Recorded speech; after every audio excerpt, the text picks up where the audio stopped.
Assalamualaikum warahmatullahi wabarakatuh. Sahabat baca cerita yang dirahmati Allah. Ada satu rahasia di dalam Al-Quran yang sering terlewatkan. Allah subhanahu wa ta'ala berfirman, "Wahai Adam." Allah juga berfirman, "Wahai Musa" dan "Wahai Isa." Nama para nabi itu dipanggil secara langsung oleh Allah subhanahu wa ta'ala. Tetapi ketika berbicara kepada Nabi Muhammad SAW, kita tidak menemukan satu ayat pun yang berbunyi, "Wahai Muhammad." Padahal nama Muhammad disebut di dalam Al-Quran. Lalu, mengapa ketika menyeru beliau, Allah memilih panggilan yang berbeda? Mengapa Allah berfirman, "Wahai Nabi", "Wahai Rasul", bahkan "Wahai orang yang berselimut"? Apakah ini sekedar perbedaan susunan kata? Ataukah Allah sedang mengajarkan sesuatu yang sangat besar tentang kemuliaan Rasulullah SAW dan adab yang seharusnya dimiliki setiap muslim kepada beliau? Inilah salah satu pelajaran paling indah di dalam Al-Quran. Ketika Sang Pencipta sendiri menunjukkan bagaimana Dia memuliakan Nabi Muhammad SAW. Simak kisah ini sampai akhir. Bismillah, mari kita mulai ceritanya.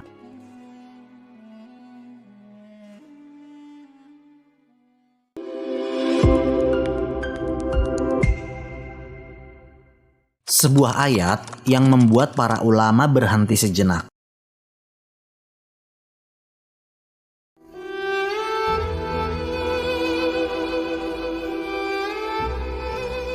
Banyak orang menghatamkan Al-Quran berkali-kali.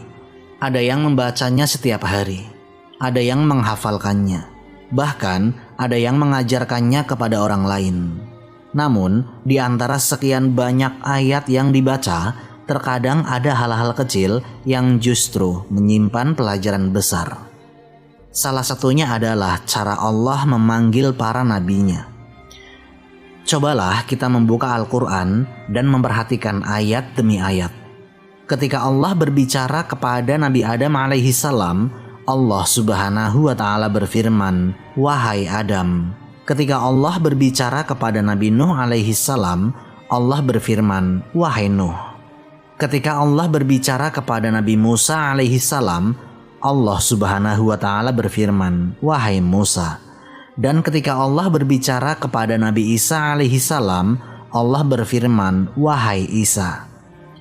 Semuanya terdengar biasa, tidak ada yang aneh. Mereka semua adalah nabi-nabi yang mulia, manusia pilihan yang menerima wahyu dari Allah. Lalu kita melanjutkan bacaan. Kita membuka surat demi surat yang berbicara tentang Rasulullah SAW. Kita membaca kisah beliau, perintah-perintah yang ditujukan kepada beliau, teguran, kabar gembira, dan petunjuk yang Allah sampaikan melalui beliau. Di sana kita menemukan sesuatu yang menarik.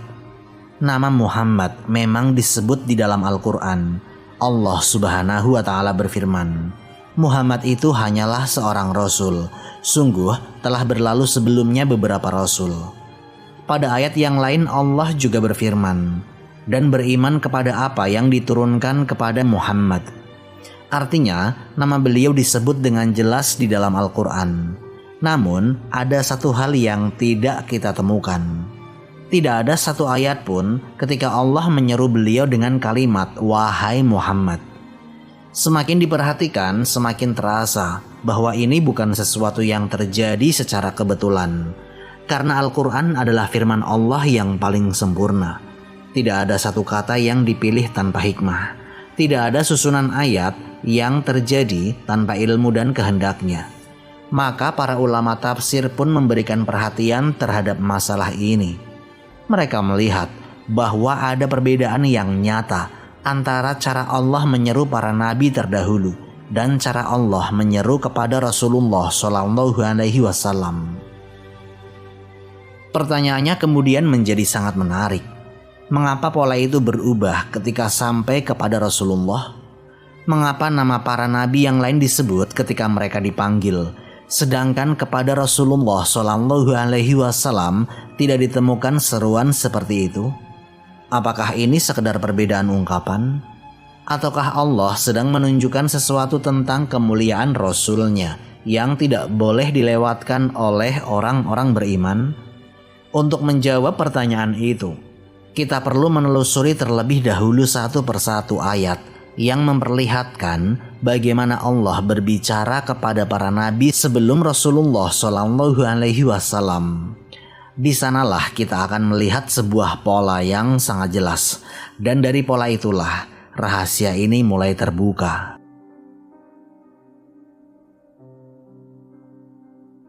Pola yang tidak mungkin kebetulan. Untuk menjawab pertanyaan itu, mari kita melihat Al-Quran lebih teliti. Kita mulai dari kisah manusia pertama. Ketika Allah memberikan izin kepada Nabi Adam alaihissalam untuk tinggal di surga, Allah Subhanahu wa Ta'ala berfirman, "Wahai Adam, tinggallah engkau dan istrimu di dalam surga." Allah menyebut nama beliau secara langsung. Kemudian kita berpindah kepada kisah Nabi Nuh alaihissalam. Setelah banjir besar dan ketika putranya memilih jalan kekafiran, Allah Subhanahu wa Ta'ala berfirman, "Wahai Nuh, sesungguhnya dia bukan termasuk keluargamu." Sekali lagi, Allah memanggil nabinya dengan namanya. Lalu kita membaca kisah Nabi Ibrahim alaihissalam.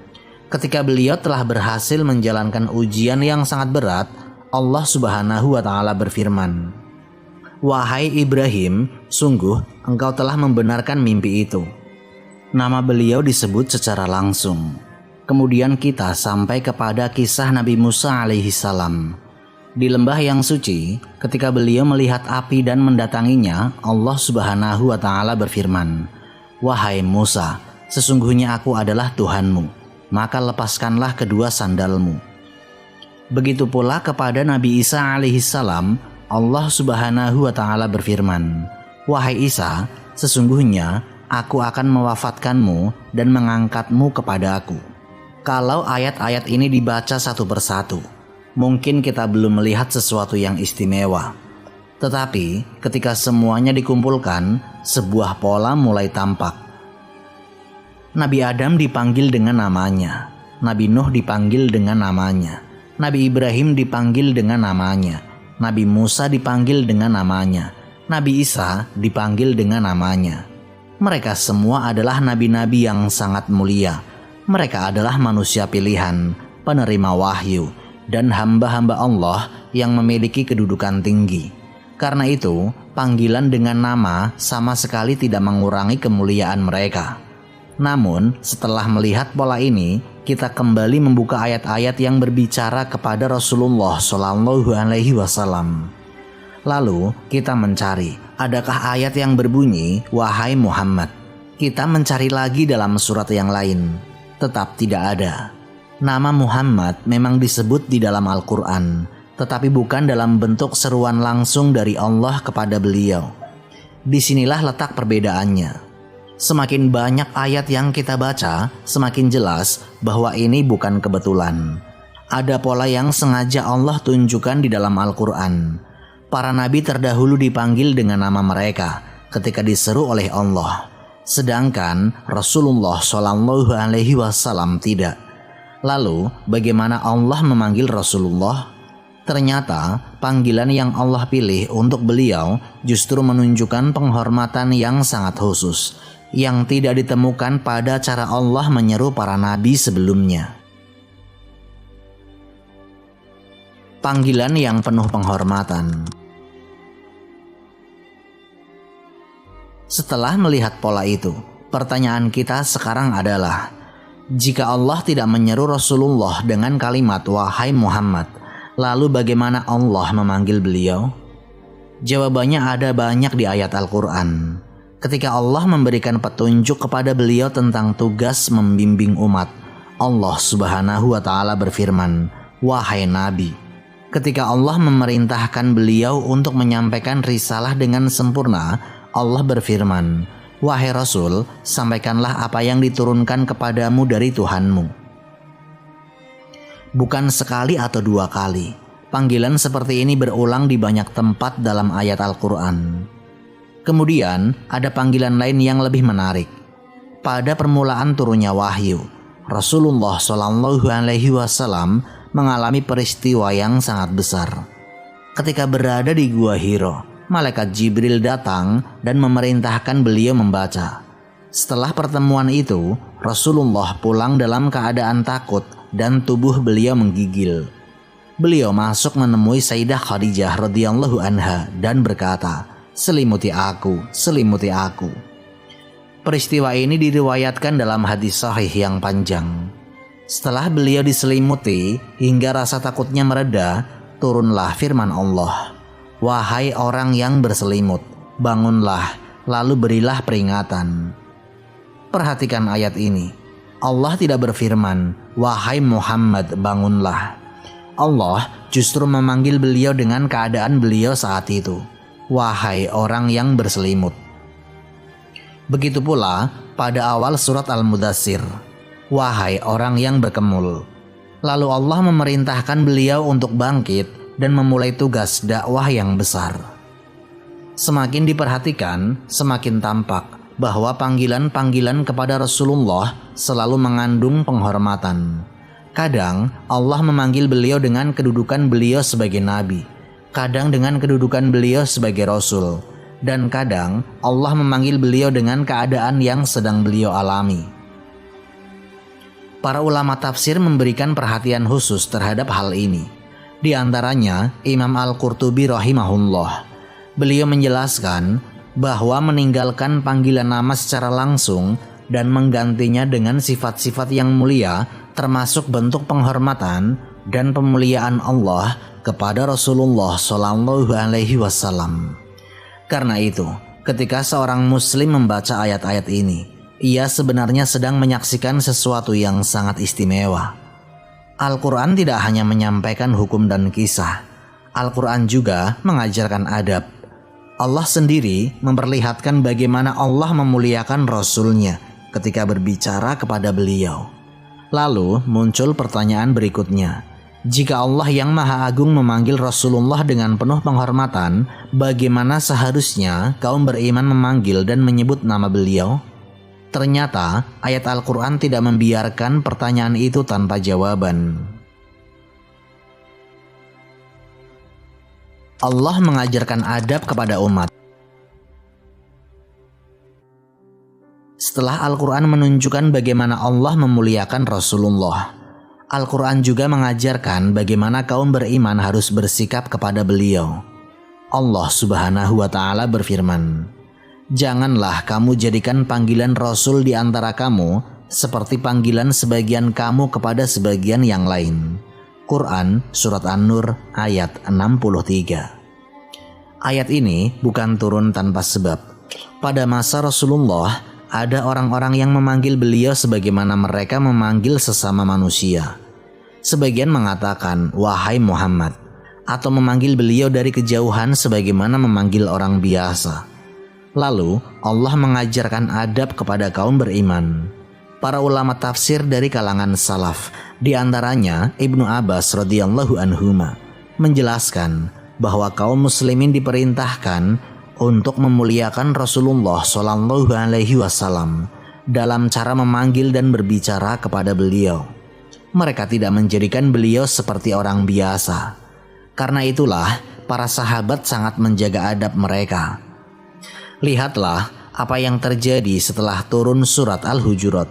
Allah Subhanahu wa Ta'ala berfirman, "Wahai orang-orang yang beriman, janganlah kalian meninggikan suara kalian melebihi suara Nabi." Ancaman dalam ayat itu sangat berat. Allah mengingatkan agar jangan sampai amal seseorang terhapus sedangkan ia tidak menyadarinya. Ketika ayat ini turun, Sabit bin Qais radhiyallahu anhu sangat ketakutan. Beliau dikenal memiliki suara yang keras. Beliau khawatir dirinya lah yang dimaksud oleh ayat tersebut. Beliau sampai mengurung diri di rumahnya dan menangis.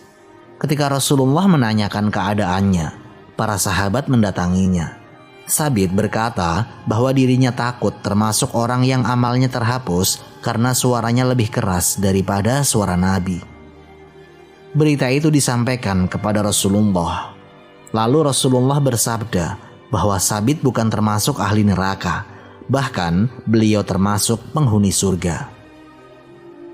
Perhatikan pelajaran dari peristiwa ini. Sabit tidak memukul orang, tidak mencela Nabi, tidak meremehkan syariat. Beliau hanya takut karena suaranya terdengar keras di hadapan Rasulullah. Begitulah para sahabat memahami adab kepada Nabi. Mereka menganggap penghormatan kepada Rasulullah sebagai bagian dari agama. Lihat pula peristiwa yang lain. Ada sekelompok orang yang datang dan memanggil Nabi dari luar kamar-kamar istri beliau.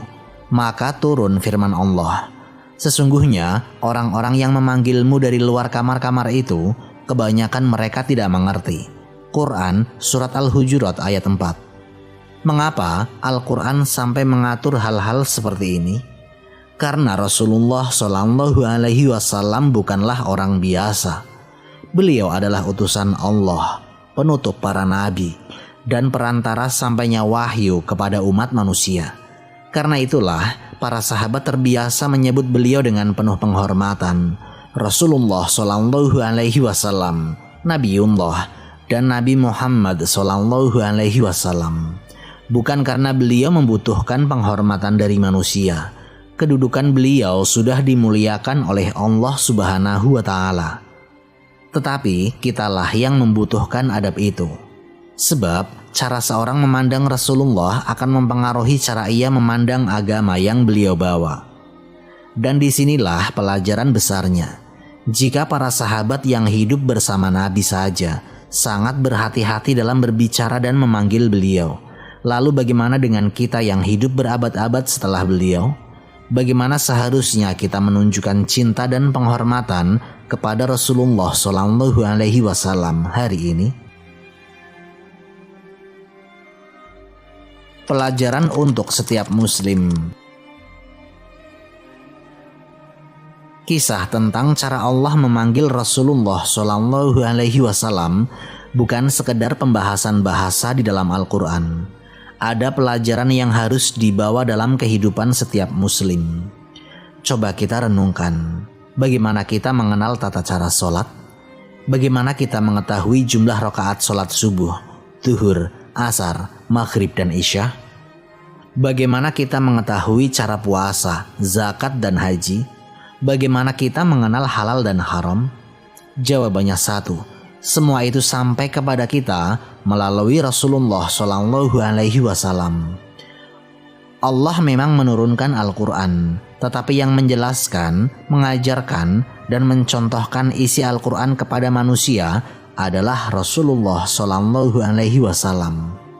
Karena itulah Allah Subhanahu wa Ta'ala berfirman, "Dan kami turunkan kepadamu adz-dzikir, agar engkau menjelaskan kepada manusia apa yang telah diturunkan kepada mereka." Maka menghormati Rasulullah pada hakikatnya adalah menghormati risalah yang beliau bawa. Karena itulah Al-Quran tidak hanya memerintahkan manusia beriman kepada Allah, tetapi juga memuliakan Rasulnya. Allah Subhanahu wa Ta'ala berfirman, "Supaya kalian beriman kepada Allah dan Rasulnya, menguatkan agamanya, membesarkannya, dan mengagungkannya." Para ulama tafsir menjelaskan bahwa ayat ini menunjukkan kewajiban memuliakan dan mengagungkan Rasulullah SAW. Lalu, bagaimana bentuknya bagi kita hari ini? Tentu bukan dengan berlebihan dan bukan pula dengan mengangkat beliau melebihi kedudukannya sebagai hamba dan Rasul. Rasulullah sendiri bersabda, "Janganlah kalian berlebih-lebihan memujiku. Janganlah kalian berlebih-lebihan memujiku. Sebagaimana kaum Nasrani berlebih-lebihan memuji Isa putra Maryam. Sesungguhnya aku hanyalah seorang hamba, maka katakanlah hamba Allah dan Rasulnya." Hadis ini mengajarkan keseimbangan. Beliau bukan manusia biasa yang diperlakukan tanpa adab. Namun, beliau juga bukan sosok yang diangkat sampai memiliki sifat ketuhanan. Beliau adalah hamba Allah dan Rasulnya, manusia paling mulia yang dipilih untuk membawa petunjuk bagi seluruh manusia. Karena itu, bentuk penghormatan kita kepada beliau sangat jelas. Ketika nama beliau disebut, kita bersolawat. Ketika hadis beliau yang sahih sampai kepada kita mendengarkan dan menerimanya. Ketika sunnah beliau diketahui, kita berusaha mengamalkannya. Dan ketika kisah hidup beliau dipelajari, rasa cinta kita kepada beliau semakin bertambah. Para sahabat telah memberikan teladan dalam hal ini. Mereka tidak pernah melihat adab kepada Rasulullah sebagai perkara kecil. Mereka menjaga ucapan, menjaga sikap, dan menjaga penghormatan kepada beliau. Mengapa demikian? Karena mereka memahami satu hal. Mereka tidak akan mengenal Allah dan tidak akan mengetahui jalan menuju surga kecuali melalui petunjuk yang dibawa oleh Rasulullah SAW. Disinilah pelajaran terbesar dari seluruh pembahasan ini. Allah tidak menyeru nabinya dengan kalimat wahai Muhammad, sebagaimana Allah menyeru para nabi yang lain. Sebaliknya, Allah memanggil beliau dengan sebutan yang penuh penghormatan dan kemuliaan. Lalu Allah mengajarkan kepada kaum beriman agar tidak memperlakukan Rasulullah seperti manusia biasa. Seakan-akan Al-Quran sedang mengajarkan kepada setiap muslim hingga hari kiamat. Jika Sang Pencipta sendiri memuliakan Rasulullah ketika menyapanya, maka seorang mukmin tidak boleh lalai dalam memuliakan, mencintai dan mengikuti Rasulullah SAW. Wallahu a'lam bishawab. Semoga kisah ini memberikan manfaat dan menjadi pengingat bagi kita semua agar terus memperbaiki diri serta meningkatkan ketaatan kepada Allah Subhanahu wa Ta'ala. Lebih dan kurangnya mohon dimaafkan. Yang benar datangnya dari Allah Subhanahu wa Ta'ala. Khilaf atau keliru itu datangnya dari saya pribadi sebagai manusia biasa. Sampai jumpa di kisah-kisah inspiratif berikutnya. Akhirul kalam, wassalamualaikum warahmatullahi wabarakatuh.